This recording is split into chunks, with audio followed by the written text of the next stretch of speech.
shoulder of Haaland! স্বপ্নটা ভেঙে গেল আরেকবার। বিশ্বকাপ শিরোপার জন্য ব্রাজিলের অপেক্ষা আরও দীর্ঘ হলো, আর সেই সঙ্গে হয়তো চিরতরে থেমে গেল এক কিংবদন্তির যাত্রাও। নরওয়ের বিপক্ষে হেরে শেষ 16 থেকেই বিদায় নিল সেলেসাওরা। আর মাঠ ছাড়ার পর কান্না ভেজা চোখে নেইমার যেন ইঙ্গিত দিলেন জাতীয় দলের জার্সিতেই এটাই তার শেষ অধ্যায়। ম্যাচের সময় পেনাল্টি থেকে ব্রাজিলের একটি মাত্র গোল এসেছিল তার পা থেকেই। মুহূর্তের জন্য মনে হয়েছিল ম্যাচে ফিরবে ব্রাজিল, কিন্তু শেষ পর্যন্ত রক্ষা হয়নি। ম্যাচ শেষে গ্লোবো টিভিকে দেয়া এক সাক্ষাৎকারে ভাঙা কণ্ঠে নেইমার বলেন, বিশ্বকাপ জয়ের স্বপ্নের ইতি ঘটেছে, এখন সব শেষ। আমি চেষ্টা করেছি, সত্যি অনেক চেষ্টা করেছি। এখানেই আমার শুরু হয়েছিল আর এখানেই শেষ হলো।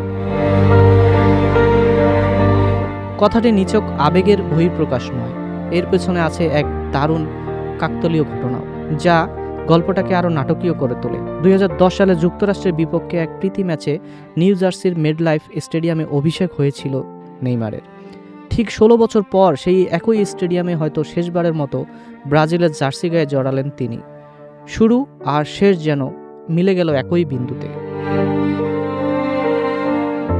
পরিসংখ্যানও বলছে এই বিদায় কতটা তিক্ত। 1990 সালের পর এটি ব্রাজিলের সবচেয়ে বাজে বিশ্বকাপ অভিযান। 2030 সালের বিশ্বকাপ পর্যন্ত অপেক্ষা করলে সেলেসাওদের শিরোপা দাঁড়াবে 28 বছরে। 1958 সালে দেশটির প্রথম বিশ্বকাপ জয়ের পর যা হবে সবচেয়ে দীর্ঘ অপেক্ষা। ব্যক্তিগত কেরিয়ারেও এই হার নেইমারের জন্য যোগ করেছে এক গভীর হতাশার অধ্যায়। বিদায়ের পরপরই কান্নায় ভেঙে পড়েন সান্তোসের এই ফরোয়ার্ড। 4টি বিশ্বকাপ খেলেও শিরোপা অধরাই রয়ে গেল তার কাছে। থিয়াগো সিলভার এই একই ভাগ্য নিয়ে আন্তর্জাতিক ফুটবলকে বিদায় জানাবেন দ্বিতীয় ব্রাজিলিয়ান এই তারকা।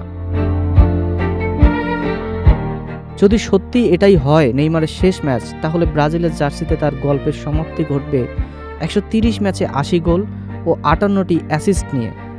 সেই ক্যারিয়ারের একমাত্র সঙ্গী হয়ে থাকবে 2013 সালের কনফেডারেশনস কাপ শিরোপা আর 2016 সালে রিও অলিম্পিকে অনূর্ধ্ব 23 দলের নেতৃত্ব দিয়ে জেতা স্বর্ণপদক।